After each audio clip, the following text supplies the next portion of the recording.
The night had a way of swallowing people whole, especially in places meant for warmth but filled with quiet loneliness.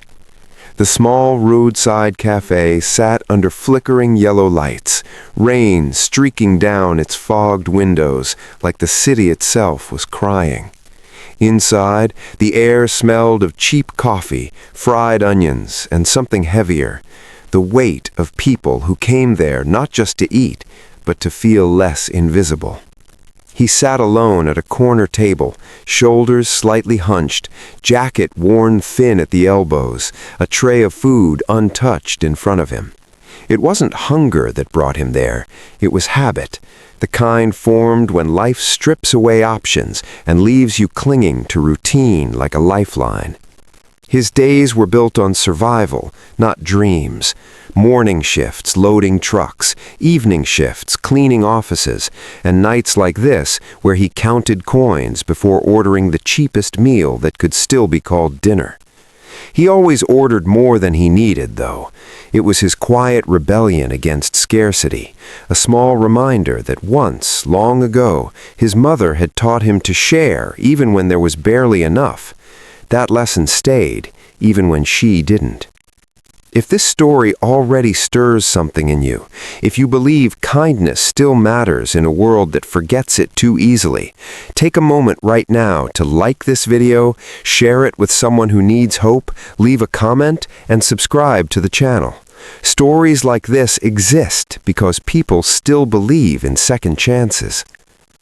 Across the cafe, she stood frozen near the counter, fingers twisting the strap of her bag until her knuckles went pale. Her coat was too light for the weather, her shoes soaked through, and exhaustion clung to her like a second skin.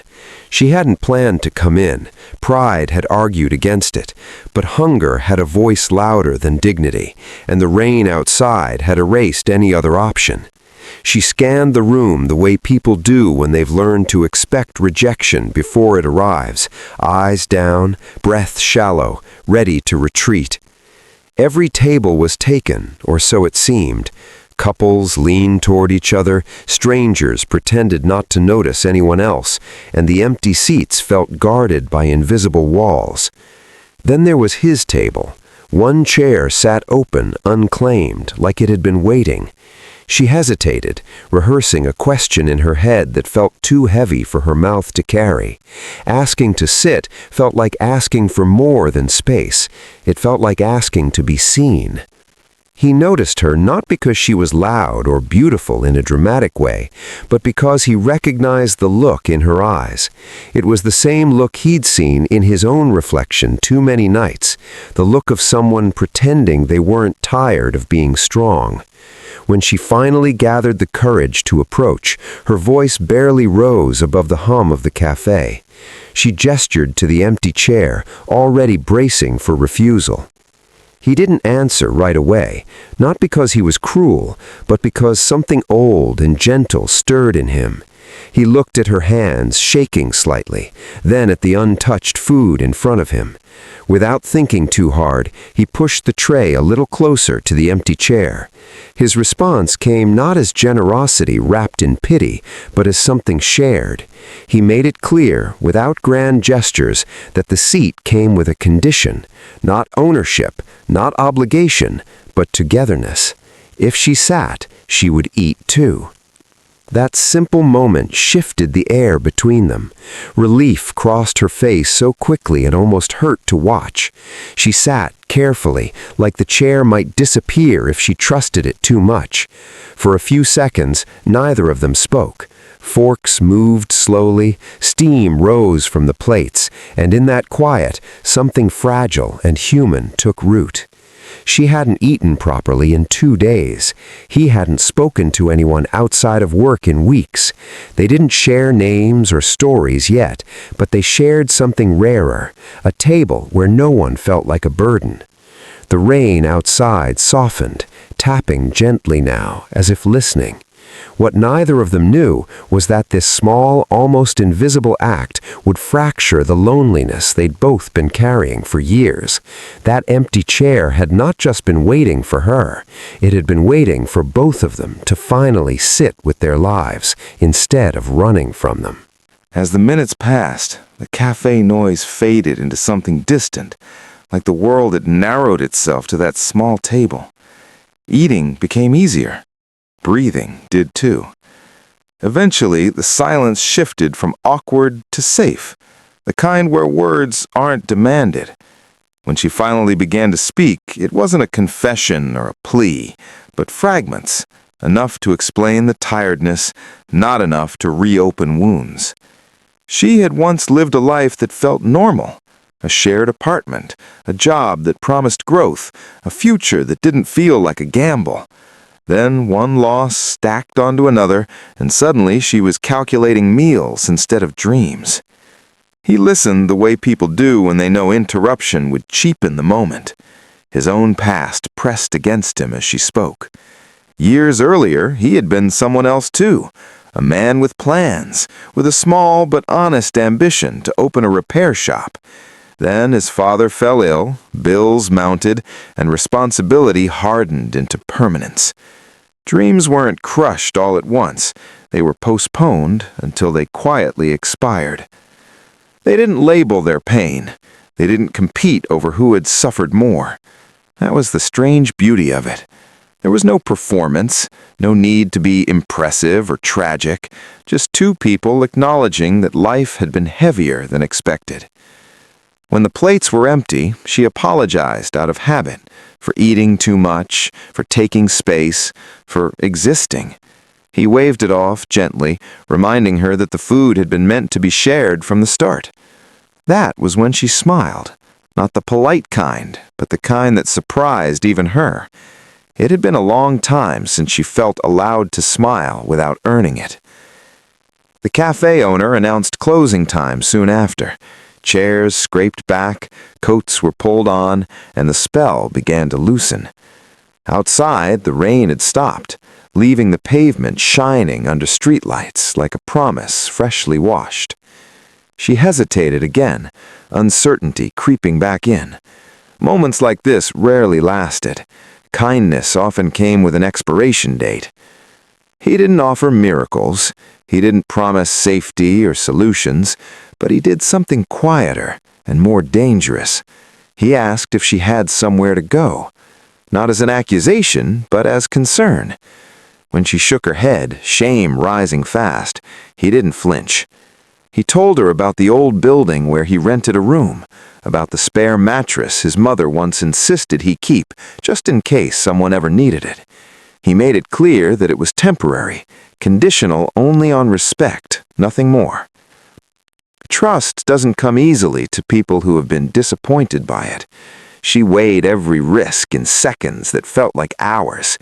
Yet something about him felt solid, not heroic, not perfect, just real. She agreed, voice quiet but steady. The walk was slow, filled with pauses and careful distance. The city felt different now, less hostile. Street dogs slept curled against walls. A train passed in the distance, its sound low and mournful. By the time they reached the building, she was shaking again, not from cold, but from the enormity of accepting help. The room was small but clean. The mattress was old but covered with fresh sheets. He set boundaries without making them feel like walls. Then he stepped back, giving her space, dignity intact. Before leaving her to rest, he told her something that had once saved him, that needing help did not make her weak, and staying kind despite hunger made her strong. That night, as she lay awake, staring at the cracked ceiling, tears finally came, not from despair, but from relief. Somewhere in the city, in a cafe she almost didn't enter, she had found proof that not all doors closed forever. Morning arrived softly, light filtering through dusty curtains. She woke before him, panic briefly flaring before memory settled her heart. The day ahead was uncertain, but it existed, and that alone felt like progress. Over the following weeks, something fragile but determined grew between them. Not romance at first, not even friendship in the traditional sense, but consistency. He helped her look for work. She helped him organize the mess of postponed paperwork and forgotten dreams. Meals became shared rituals, not transactions. Setbacks came, as they always do, rejections from employers, exhaustion that made old fears resurface. One night she nearly left, convinced she was a burden after all. He stopped her not with speeches, but with honesty. He told her that helping her had reminded him who he used to be, someone who believed life could still expand instead of shrink. Slowly, things shifted. She found a job at a bookstore that valued her quiet intelligence. He took a risk and began fixing electronics again after hours, word spreading faster than he expected. Hope didn't arrive as fireworks. It arrived as steady mornings, paid bills, laughter that didn't feel borrowed. The café became their place, not a monument to the past, but a reminder. They often sat at the same corner table, always leaving one chair empty until the food arrived, honoring the moment that changed everything. Sometimes they paid for an extra meal anonymously, sliding it towards someone else who looked lost. And one evening, as rain returned to the windows, she realized something quietly profound. Love had not saved them, kindness had. Love simply grew where kindness stayed long enough. If this story has touched your heart, if it reminded you that small moments can carry enormous power, please take a second now to like this video, share it with someone who believes in goodness, and subscribe to the channel. Your support keeps stories like this alive. Before the final frame fades, here's a special request. Comment below with one word that this story made you feel. Just one word. Let's fill the space with something real. Because somewhere tonight, there's an empty chair waiting, and all it needs is someone brave enough to ask and someone kind enough to say yes.